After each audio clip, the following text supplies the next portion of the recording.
survival of democratic institutions in the country is intrinsic in the protection of law and constitution,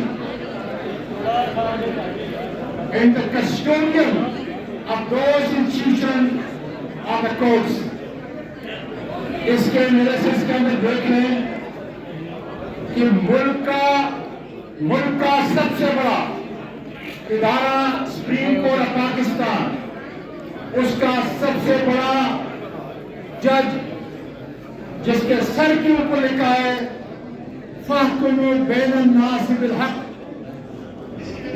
قاضی فائزی صاحب، پاکستان کی عدلیہ کی تاریخ میں تمہارا نام جسٹس منیر اور مولوی مشتاق سے بھی بدتر ہوگا، یہ یاد کریں بالکل.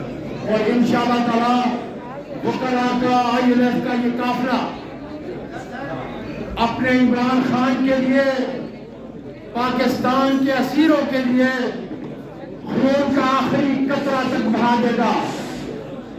میرے ویگو کے پاورفل لوگوں، میں اس بات پہ آپ کو چیلنج کرتا ہوں خدا کے فضل سے کہ عمران خان کا سر جھکانے کی بجائے آؤ اس ضعیف بزرگ 76 سال کی عمر کا اعظم سواری کو، اس کے سر کو جھکا دو، تب آپ کو مان لوں گا. اور اگر نہیں تو انشاءاللہ تعالی قانون کی حکمرانی اس ملک کا فیوچر ہے، اس ملک کا مستقبل ہے.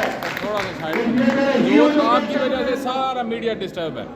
سر آپ پلیز ڈائس پہ آ جائیں، ہمیں آڈیو نہیں آ رہی ہے، فائدہ ہی کوئی نہیں ہے پھر اللہ بات کے کرنے کا. فضل سے انشاءاللہ تعالی قانون کی پاسداری کے لیے عمران خان خدا کے فضل سے